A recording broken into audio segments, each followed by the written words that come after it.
Selamat siang, perkenalkan nama saya Saniaf Sari dengan nomor induk mahasiswa 11188100063 dari Program Studi Manajemen Fakultas Ekonomi dan Bisnis Universitas Malang. Pada kesempatan kali ini, saya akan memberikan opini saya untuk memenuhi ujian akhir semester mata kuliah IT for Finance. Nah, opini saya ada 4, yaitu yang pertama e-banking, yang kedua internet marketing mix, yang ketiga payment gateway, dan yang keempat adalah fintech in pandemic. Yang pertama adalah online banking. Jadi untuk online banking saya memilih Eli. Eli ini adalah perusahaan online banking di Amerika Serikat. Nah, Eli ini bukan hanya perusahaan online banking terbesar di Amerika Serikat, tapi juga perusahaan online banking terbesar di dunia. Kenapa bisa Eli ini menjadi perusahaan online banking terbesar? Jadi jasa yang ditawarkan oleh Eli ini beragam. Yang kedua, salesperson-nya itu sangat membantu. Dan yang ketiga adalah aplikasi Eli ini mudah digunakan dibandingkan dengan online banking lainnya. Jadi kombinasi dari ketiga faktor ini menyebabkan Eli menjadi perusahaan franchise banking terbesar dengan banyak sekali customer-nya. Nah, untuk menjadi pegawai di Eli ini, kualifikasinya adalah yang pertama merupakan sarjana S1. Nah, karena saya masih mahasiswa S1, maka saya bisa masuk ke program internship di Eli ini. Program internship di Eli ini tidak memandang warga negara Amerika Serikat atau warga negara asing. Jadi saya sebagai warga negara Indonesia bisa mengikuti program internship di Eli tanpa ada batasan. Nah, untuk requirement-nya itu sendiri yaitu mempunyai IPK lebih dari 3 dan memiliki dan berkuliah di major yang relevan dengan field yang nanti akan dipilih saat menjadi intern. Nah, untuk internship programnya sendiri ini dilaksanakan selama 12 minggu dan nantinya juga akan dibimbing oleh mentor. Selain itu, program internship di Eli ini juga mendapatkan salary, namun tidak include akomodasi dan transportasinya. Nah, field yang bisa dipilih untuk menjadi intern di Eli ini ada banyak sekali, termasuk accounting, auditing, finance, marketing, insurance, dan lain-lain. Nah, kalau misalnya nanti sudah lulus, bisa saja saya menjadi employee di Eli. Nah, untuk employee-nya sendiri ini sama seperti intern, dia tidak memandang warga negara Amerika Serikat atau warga negara asing. Selain itu, Eli tidak memandang ras, usia, lalu status, seperti itu. Jadi, saya sebagai warga negara asing akan lebih mudah diterima di Eli ini daripada ketika saya ingin melamar ke perusahaan online banking yang lainnya, karena biasanya requirement yang pertama adalah warga negara dari negara itu. Namun di Eli, warga negara asing pun bisa menjadi salesperson di Eli. Seperti itu. Jadi untuk penerimaan employee-nya menurut saya Eli ini sangat fleksibel dan sangat diverse. Lalu untuk gajinya, Eli ini memasang harga $18 per jam. Jadi kalau misalkan kita bekerja 8 jam per minggu, 8 jam 5 hari seminggu, maka kita akan mendapatkan gaji bersih atau gaji pokok itu sekitar $3.000. Belum termasuk bonus-bonus yang bisa kita dapatkan kalau misalkan nanti memenuhi target atau malah melebihi target. Jadi menurut saya bekerja di Eli ini selain fleksibel, open untuk warga negara asing, juga bisa mendapatkan gaji yang tinggi. Seperti itu. Jadi menurut saya Eli ini merupakan perusahaan yang sangat baik dan terbuka untuk warga negara asing maupun warga negara Amerika Serikat. Selanjutnya adalah review perusahaan yang bisa selamat dari masa-masa decline. Jadi di sini saya menggunakan contoh PT Sariguna Primatirta. PT Sariguna Primatirta ini adalah subsidiari dari Tancorp yang memproduksi air minum dalam kemasan atau AMDK. Nah, kita lebih mengenalnya dengan Cleo. Cleo ini merupakan air minum dalam kemasan yang berbeda dengan air minum lainnya, di mana Cleo ini memiliki kandungan oksigen yang lebih tinggi daripada AMDK biasanya, dan menyebabkan rasa dari air Cleo ini berbeda dari Aqua atau Le Mineral atau AMDK yang lainnya secara general. Nah, hal ini pula yang menyebabkan banyak orang Indonesia itu yang kurang suka dengan Cleo. Mereka memilih AMDK dengan rasa yang biasa, padahal secara manfaat Cleo ini lebih baik untuk kesehatan tubuh karena dia mengandung oksigen yang lebih tinggi dari air minum biasanya. Nah, karena masyarakat ini kurang suka dengan Cleo, maka bisa dilihat ini adalah data dari tempo.co. Pangsa pasar dari Cleo itu cuma 1% dari pangsa pasar AMDK di Indonesia. Nah, pangsa pasarnya itu dikuasai oleh Aqua dan selanjutnya disusul oleh klub. Tapi ini adalah data 2016. Jadi di tahun 2019 Le Mineral ini pangsa pasarnya sudah lebih besar dari klub. Nah, dari pangsa pasar yang kecil ini, Cleo berusaha membuat sebuah inovasi dengan cara meluncurkan Cleo Smart, atau kita lebih mengenalnya dengan Cleo botol mini, karena isinya itu cuma 220 ml, lebih kecil daripada air AMDK yang gelas biasanya itu. AMDK yang standar itu biasanya 240 ml. Nah, menurut saya strategi ini berhasil karena kalau misalkan kita bandingkan dengan AMDK biasanya yang gelas itu, kan kalau misalnya kita bertamu atau kita makan, berarti kan kita buka air AMDK gelasnya itu, dan kalau misalkan sudah kebuka nggak bisa ditutup lagi. Jadi mau nggak mau pilihannya adalah kita menghabiskan air minumnya itu atau dibuang. Kan kalau misalkan seperti itu sayang menurut saya. Nah, menurut saya dengan kalian meluncurkan air botol mini ini sangat membantu karena misalkan mau minum nggak perlu minum banyak-banyak, kayak kalau air minum botol yang mini itu kan 330 ml standarnya. Nah, itu kan biasanya untuk sebagian orang kebanyakan.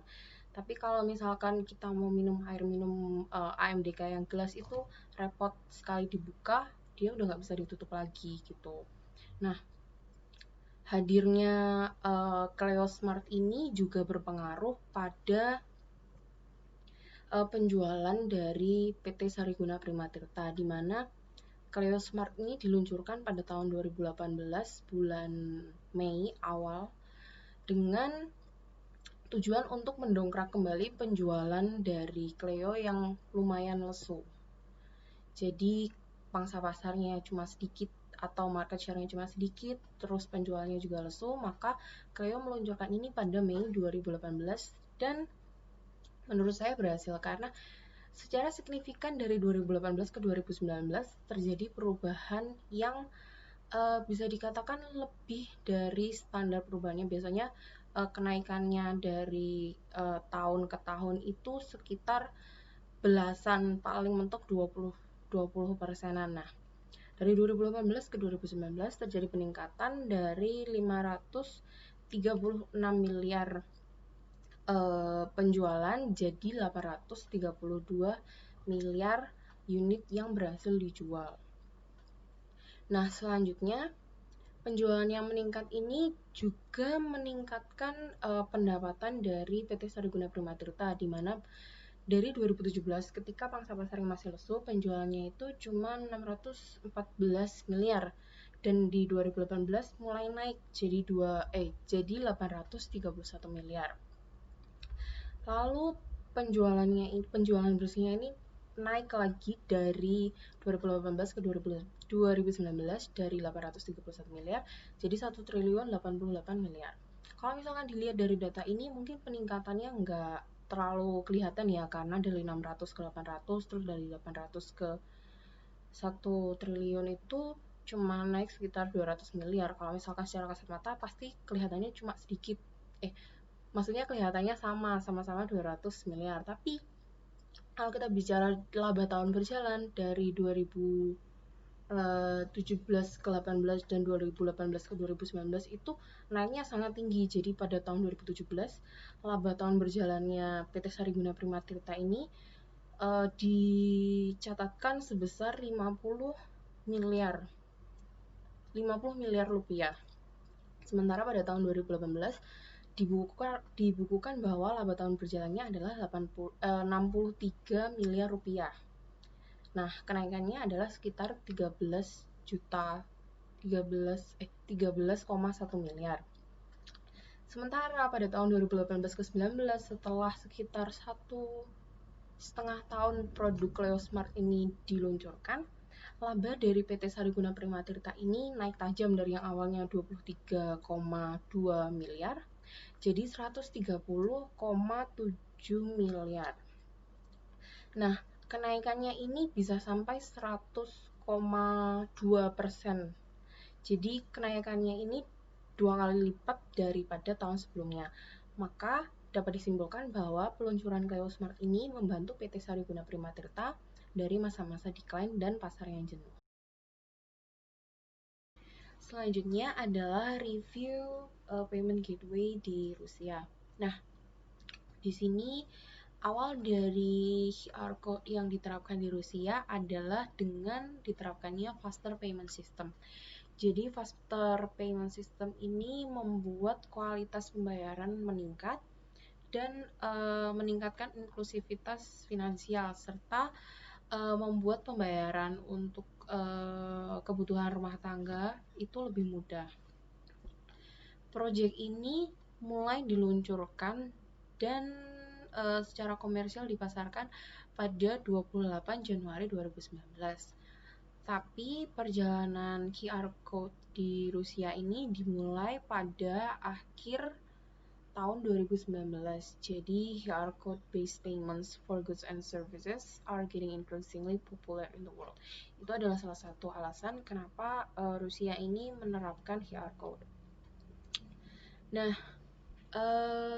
apakah QR Code ini sudah diterapkan dengan baik? Jadi menurut saya sudah, karena pada dasarnya Rusia ini adalah salah satu dari 5 negara yang paling sering menggunakan cashless payment. Nah, di sini bisa dilihat bahwa dari tahun 2008 ke 2019 itu terjadi peningkatan dalam pembayaran via non cash. Jadi yang awalnya sekitar 2008 itu tingkat pembayaran non cash di Rusia ini baru 10,3% dari total 100%. Yang secara perkembangannya meningkat hingga 68,8% di 2019. Jadi terlepas dari peluncuran QR Code ini masih baru, tapi masyarakat di Rusia ini sudah terbiasa untuk menggunakan non-cash payment. Karena yang pertama, mereka merasa bahwa non-cash payment ini lebih mudah daripada mereka harus bawa uang kemana-mana seperti itu. Dan salah satu provider fintech yang paling terkenal di Rusia adalah Kiwi.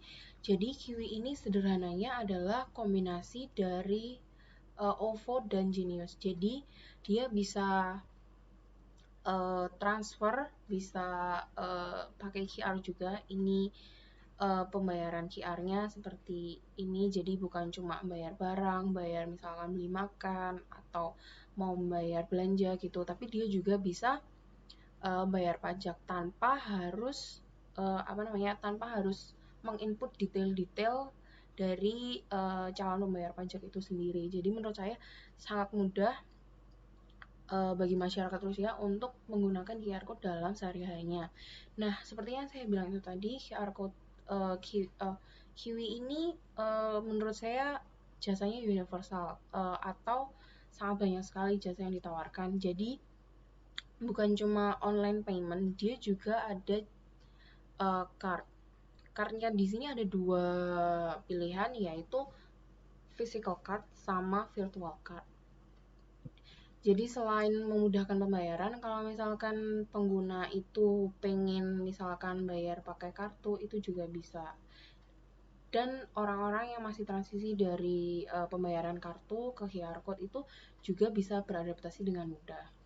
Jadi kesimpulannya adalah menurut saya Rusia ini sudah mengambil keputusan yang baik dengan menerapkan faster payment system dan QR code sebelum pandemi, karena tentu saja saat pandemi orang-orang itu akan memilih membayar secara non cash untuk menghindari persebaran virus. Dan juga sistem pembayaran QR di Rusia ini memudahkan bukan cuma untuk membayar kebutuhan sehari-hari, tapi juga bisa untuk membayar pajak seperti itu. Jadi menurut saya penerapannya di Rusia ini sudah cukup bagus. Yang terakhir adalah fintech di kala corona. Jadi setelah COVID-19 ini masuk ke Indonesia, pemerintah itu menghimbau masyarakat untuk tidak melakukan transaksi secara tunai atau menghimbau masyarakat untuk beralih ke transaksi non tunai karena uang ini bisa menjadi salah satu sarana penyebaran virus corona. Nah, setelah pemerintah mengumumkan himbauan ini, terjadi kenaikan dalam transaksi non tunai. Jadi Utap Indonesia, salah satu perusahaan fintech di Indonesia, mengklaim bahwa ada kenaikan sampai 129% di transaksi non tunai yang tercatat dari 16 Maret sampai 29 Maret 2020. Dan